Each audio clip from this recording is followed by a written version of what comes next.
সাগরেরই টানে যেমন নদী ছুটে যায়, তেমনি করে আমার এই মন তোমায় পেতে চায়। বন্ধুরা, আছি বেলাই বিলের মাঝামাঝি। এই হচ্ছে বেলাই বিলের প্রাকৃতিক পরিবেশগুলো। আজকে সকালবেলা মনে ছিল না কোনো অবহেলা, দেহের মধ্যে ছিল না কোনো কাহিল, তাই বেলাই বিলে আইসা পড়লাম একলা একলা। মাছ ধরতে আসছি বন্ধুরা। দেখো বেলাই বিলের প্রাকৃতিক পরিবেশের সিস্টেমগুলা কি, থোকায় থোকায় জোনাক জ্বলে কবিতার মতো, জায়গায় জায়গায় দোয়া আছে। এই হলো মধ্য বেলাইগুলো।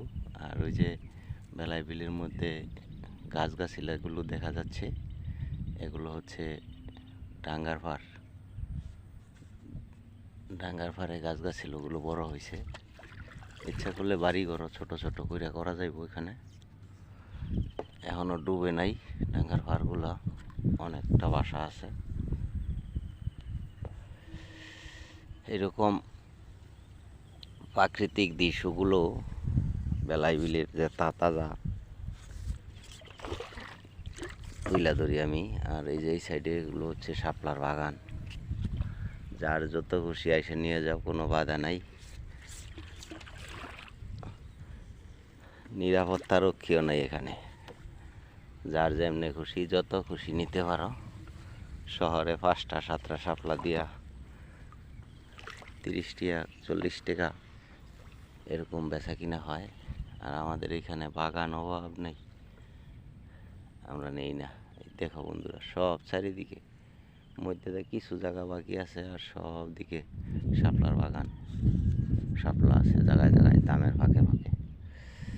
এইদিকে কচুরি কম, আবার মাঝে মাঝে কোনো কোনো জায়গায় এত কচুরির জন্য।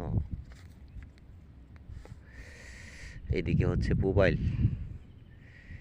এদিকে বড় কয়ের, ছোট কয়ের, এইদিকে পুনশৈর, দমদমা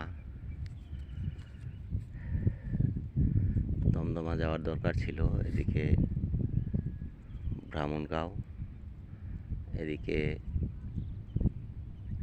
সাতিয়ানি, এদিকে বারুন, এদিকে বেরুয়া, এদিকে